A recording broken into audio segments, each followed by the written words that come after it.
Today on Green Country People and Places. We're at the Garden Trug. The Garden Trug is a full-service nursery, florist, and gift shop.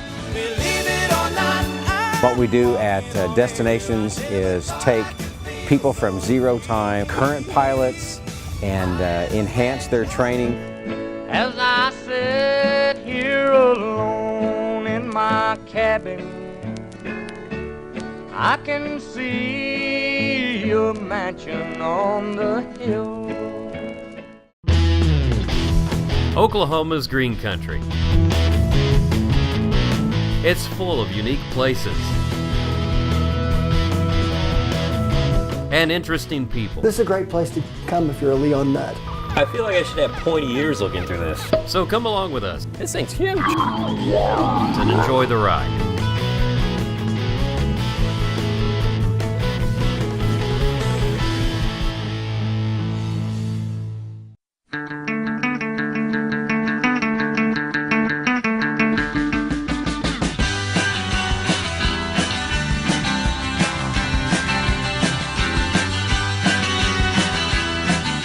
We're at the Garden Trug. The Garden Trug is a full-service nursery, florist, and gift shop. And we provide services for our guests so that they can have a beautiful home and garden environment and make it easy for them to enjoy it. Now this isn't your normal place where you buy plants, really. I mean, you have a lot of stuff mixed into a very small area, right? We do. We have a lot of unique offerings at the Garden Trug. We really try hard to bring in unique products, plants. We test them before we put them out on the floor. So they're really tried and true, already tested, and provide the best product for our clients. And how did you guys get started in the Garden Trug? What branch that brought this along? I'll tell you, both myself and Marcy Smith, the other owner, are avid gardeners, grew up gardening, and we just really wanted a unique place to shop. You find a lot of similar things at different shops, but we wanted to provide a place that really had unique offerings, something different that really enlivened your ideas about your home and garden. Now, I've got to admit, my wife and I, in all disclosure, have shopped here for years and never thought about even doing a segment on this. But we like the place because it is unique. I mean, I'm just looking right behind you right now. I see, what's this? This is a giant ladybug sitting here. It is.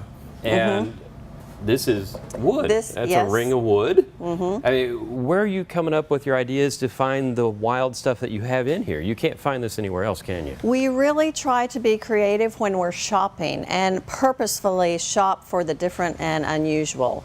We really want to provide a lot of different things that people can find.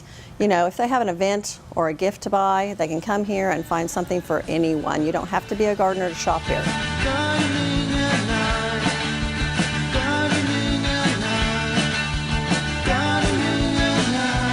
Looks like you spilled something here. You know, these plates, we've got them intentionally too because they look like that, but they're totally clean. Okay. So these serve our tasting bar. We have a full tasting bar for gourmet olive oils and gourmet balsamic vinegars. So you can grab a cup. Grab a cup and just put it under the spigot here. Have a little taste. It doesn't take much. Did you actually sip it? You can sip it. Oh, I see. That's for the Yep, drips. There Okay. you go. And these are wonderful Whoa. gourmet blend olive oils. Any one of the olive oils with any one of the balsamic vinegars and a salad, loaf of bread, you're in heaven. Yeah, because we're doing that a lot at my house because I'm trying to lose weight. So we get the salads and the fancier stuff I can put on to make it taste better. I like it. You'll find out a lot of people use this in their tabbouleh and save on the number of lemons they use because you have to use olive oil in your tabbouleh anyway. But you'll find out it is wonderful. It's a wonderful flavor. I'm sticking with the garlic. Now we're seeing plants. Yes, this is our annual greenhouse. Right now it's summer, so we have summer color here. But every season we will have color in here of all of your annuals. One thing I really like, and my dog Dooley loves it too, when we come in here, he comes straight to this pot first off. I don't know why, but this is so cool because it's a little cottage. You've got a little, scene set up, don't you? This is our fairy garden. We are Tulsa's Fairy Garden headquarters. We have a whole line of truly miniature trees and shrubs that only grow 6 by 6 inches, 8 by 8 inches. So we do full-scale fairy gardens in people's landscape or in containers such as this. Short people got no reason. Short people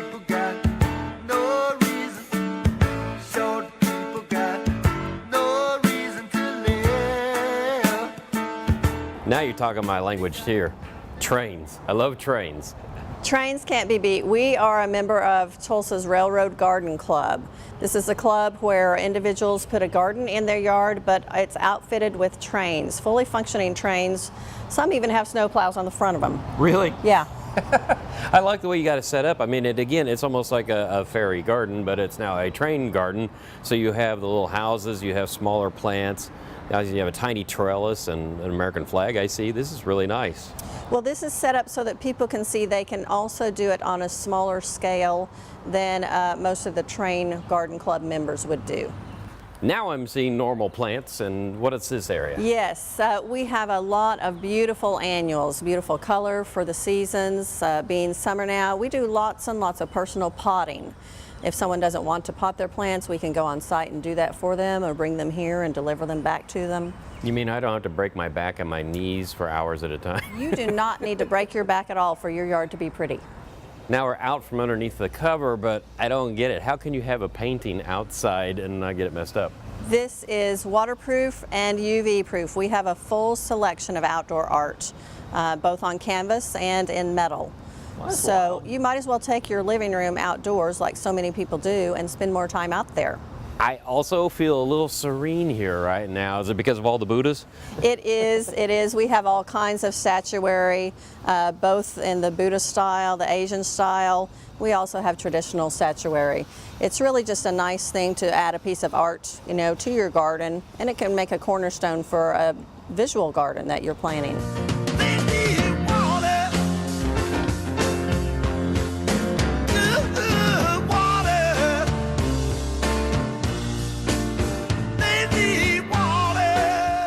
Now, every good garden has to have a water feature, right? These are really unique looking. It really does. We really feel that you should capture all the senses possible in your garden. And sight, sound is a big one. So the water really helps your garden come to its full potential and is calming. Now, these fountains we have exclusively in Oklahoma. They're handmade in Bali, and we love them. We love the look and the sound of them. Obviously, even though this isn't a huge place, you have trees and shrubs too. We do. We have a full selection of trees and shrubs. We'll have your usuals, but we really like to, again, have some unusual things. They look different. I haven't seen too many leaves with like spikes on them. We have some things with spikes on them, but we do lots of landscaping and like to use things that are really good and tolerant for both our winters and our summers. You don't have anything normal here, do you? I mean, that's huge. Yes, this small little pot is really a fun one. What would you plant in that? Really, you can plant in it, but we have used it mostly as a feature in a garden, to anchor a garden. It definitely is an anchor, all right. That thing's gigantic. It really serves more as statuary, but we have all kinds of other pottery you can plant multitudes of things in. Yeah, I mean, you have a lot of square stuff and some round stuff, but nothing that looks too normal. This is your eclectic corner in it. You have a bunch of everything in here, and some of it I don't even know what it is. We do. We do a lot of fun, funky things. We do traditional things. You know, we want to appeal to a lot of variety for people, and people change their styles often too. One of the things we have right now, this Wakefield pottery, it's beautiful, but the fun thing about it especially is that this is a Tulsa boy made good. All right. We really try to buy locally. Even our plant material from Oklahoma. If we can't find what we want in Oklahoma, the states that touch it. So we really try to start at home first. One thing I like is the sense of humor in here, though, and that our viewers might see as something a little bit familiar because I have a license plate with that little guy on it. Excellent. Yes, Tim. These are so fun. We found these at market in Chicago and we just could not turn them down. They were just too fun to not have. I like this. This is a manly floral arrangement. It is. We did a lot of those for Father's Day, but it's also great for 4th of July. This is a real summertime arrangement that anyone would love, especially you. And to talk about, you do have full floral services here too, right? You make arrangements and everything else. We Ken's do. working on something in the background right now. Ken is fabulous, and actually Ken, for more than 10 years running, has been the official florist of the Miss Oklahoma pageant. Well, I gotta admit, the garden trug is probably an excellent example of how to be diversified. You're a small footprint, but you're doing a lot of things, and it's really unique here. Thank you. We really make a super effort to be that for everyone. Gardening and art, gardening and art.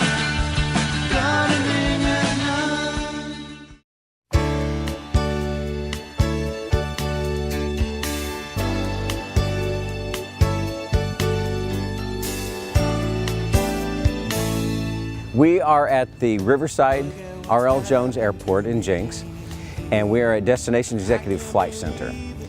And what we do at Destinations is take people from zero time or current pilots and enhance their training, teach them how to fly airplanes. There's been as many as 14 airplanes in this hangar. At one time? At one time. Holy cow, you guys are good. I want you to pack my luggage on my next trip.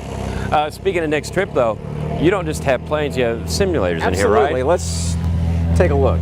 Is this what I'm starting off in? This would be exactly what someone like you would be starting off in. I like that. We started very young. Yeah, and I'm a little old, but that would work anyway if I could get the diet to make me fit in there. Before we get to the simulators though, you've got big plans for this area, and probably by the time you see this on the air, those plans will be almost done, right? Absolutely. We've been starting with the offices moving this way to the hangar. Destination Executive Flight Club. This is going to be a place to come and socialize, hangar fly when you get together and you say, there I was. And we learn from other people's experiences. So it's like a hobby club or a gun club or anything like that. Instead of everybody being off on their own, you're bringing groups together of people. Absolutely. When you come to the front gate of Riverside, I'm sure you saw it. Authorized vehicles only. Violators will be prosecuted. Stay away. Yeah. They have barbed wire. Yeah. And so people don't know where to come. There's not ever been a great place for people to gather. And there's some airports that are famous for their restaurants and the bars people can hang out in, but you're wanting to do an environmental place. Like you said, you're going to have a stage over here so you can do demonstrations and bring in guest speakers and lectures and things like that? Absolutely. And now, in addition to the club, you already do teach, like we were talking about, how to fly. And so you're expanding right now. You're in this building. It's pretty new for you. So this is going to become a full classroom, right? This is our upstairs classroom. We do weekend ground schools, instrument ground school, private ground school, Friday afternoon, Saturday, and Sunday in preparation for the written test that is required to fly airplanes. Mike, this looks like fun. Your partner's in there flying right now, right? He is. He's having way too much fun. He's flying an aerobatic airplane, the Extra 300, in Austria right now. Oh wow, that is neat. And this is something in conjunction with Red Bull. I mean, they do airplane racing for real, right? He's actually running the course, the Red Bull Air Race course. And we get to do that in a minute. We'll get to do that in a minute. But we're going to go a little more pedestrian for me, right? A little safer, a little more technologically advanced. Look at what's happened to me. I can't believe it myself. Suddenly I'm up on top of the world. It should have been somebody else. Believe it or not, I'm walking on air. I never thought I could feel so free. Flying away on a wing and a prayer. Who could it be? Believe it or not, it's just me.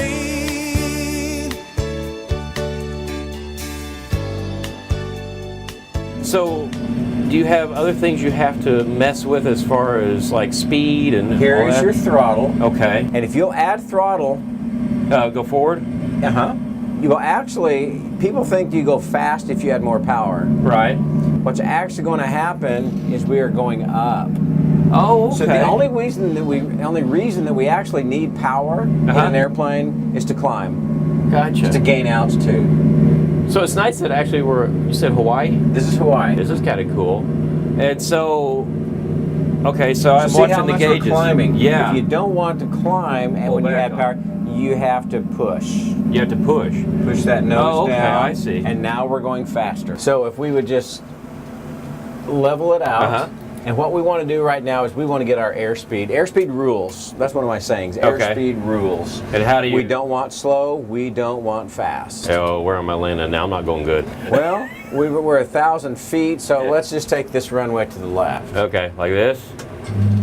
Well, I wouldn't do it that way. Glad you're here. It's hard to get a perspective on what you're doing. It is. Oh my gosh. I would, we're 500 feet, I'd turn left. Let's do a tight left. Tight left like this? Uh-huh. That too tight? And let's pull. We're going a little fast. Keep turning. Keep turning. Holy crap.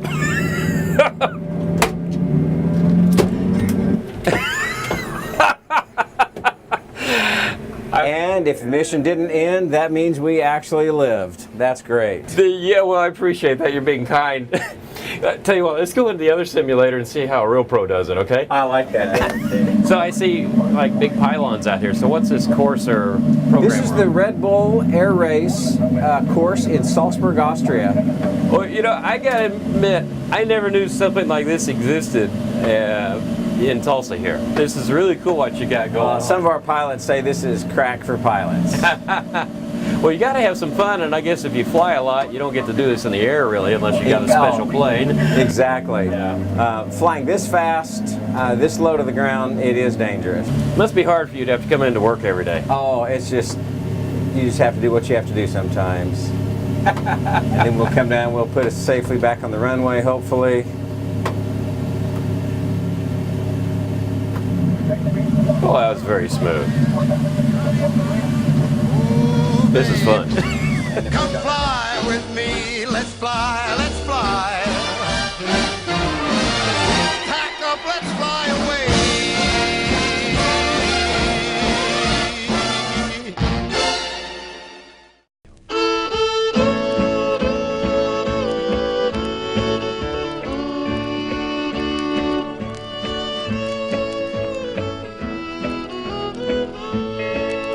We are at the Belvidere Mansion in Claremore, Oklahoma. And Morgan, thank you for being with us today. Hi, thanks for coming. Why is this such an important structure in Claremore? Well, it was built by John Bayless, and he was an entrepreneur, and he was very instrumental in the early days of Claremore. He came and he was with the railroads. He built the first electric company in town, sold it back to the city, the first opera house, a 3-story athletic club with an indoor pool. Now, keep in mind, this is turn of the century. The bank, a First Bank, a Sequoia Hotel, and all of these structures no longer remain. So you can imagine how important it was at the beginning for all of these things to be, for our town to develop, and yet this is the only thing that he built that's left.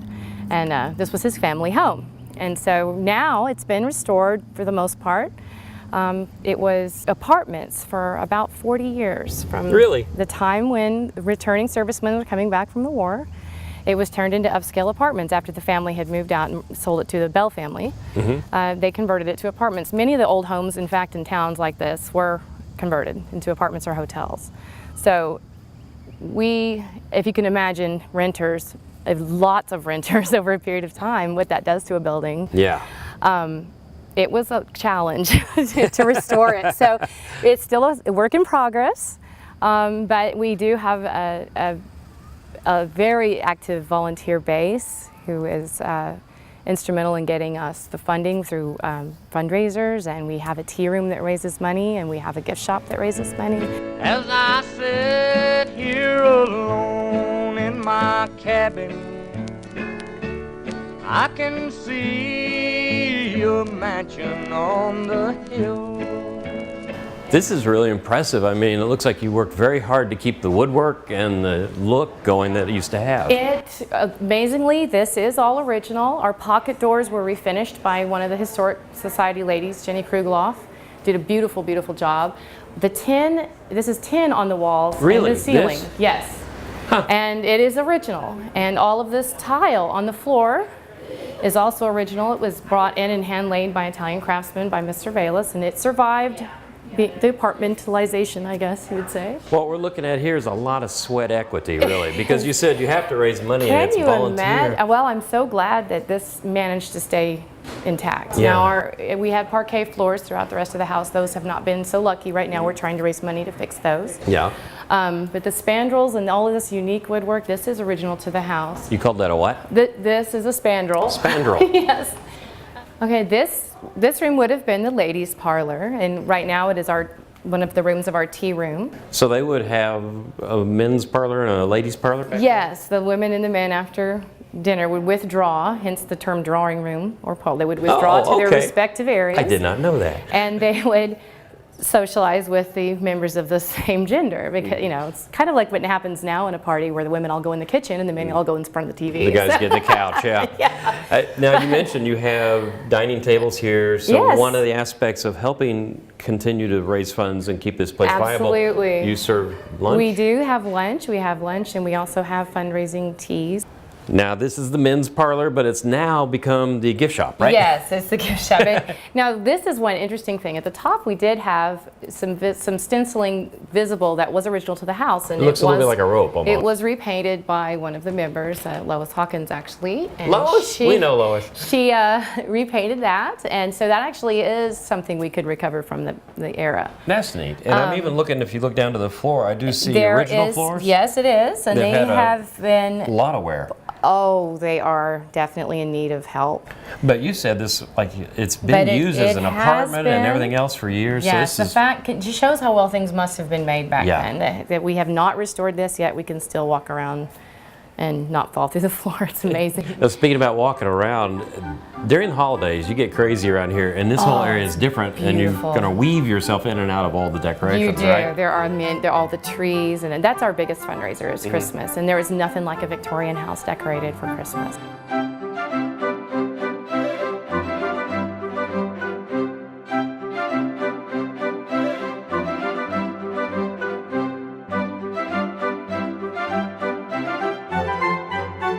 Now, this is a special piece of furniture, isn't it? It is. This is actually part of the library wall that was part of the house originally. It was cut down off of the library, which is actually the room where we have our commercial refrigeration. So now, but the family that had it, and it was, I think, descendants. When they realized we were redoing the house, they sent it back up to us from, I believe it was Dallas. Well, it's neat to have something that survived that long. It is, and and it's looks in this good. perfect condition. It is. It has like a lot of places to store things. It's kind of hard to merchandise around, but it's so unique and original that we can't. And the books are also these. A lot of these books were theirs. There's a stranger in my house. Somebody here that I can't see. I love the view from here. This is great. It is, and acoustically, it's perfect. We have at Christmas sometimes we'll have singing groups stand right down here, and the music will carry all the way through. I can hear everybody working down there getting ready for lunch right now. It is. It's neat how the sounds carry through an old house. Well, what did this do? There's a Well, purpose, right? This was the heat chimney. Well, they didn't have air conditioning. Yeah. They did have electricity, but not air conditioning. They had 4 gas fireplaces on the ground floor. So heat and rises. they would open these transom windows and they would open the skylight. Now, of course, we have some plexiglass there because the fire code. Yeah, needs or to be children there. jumping off. Oh, yeah, or little boys spitting over the edge. You know, so let's not do that. But you can open up that skylight and it'll just pull the heat right through the house. And you open all the transoms above the bedrooms, and it would heat the bedroom. It's like having your own whole house fan, basically, without Like a fan. an attic fan in the more recent days. Now, one of the really coolest parts about the building are the turrets, because you've got 4 of them, right? Yes, there's 4, and there are the 2 in the front are round, the 2 in the back are square. Is there a where they reason? have- well, I think he just liked it that way. The sister house that was built, it was an identical floor plan blueprint to this one, was built in Hugo, Oklahoma. It was actually demolished, but it also had 2 round in front and 2 square in back. This is so neat because it's not a square room, and then it's not a square corner, and then you have this, and then when you look out the windows, you got like 180, 270 degree views. And this was just a design idea. It wasn't for like a heat thing. It was just No, for I beauty. imagine though that women would probably have their powder rooms in there because the lighting was so good. And Oh, you I would can see have- that, yeah. You would have, if you were an artist, for instance, this would be the perfect one because of the northeastern light.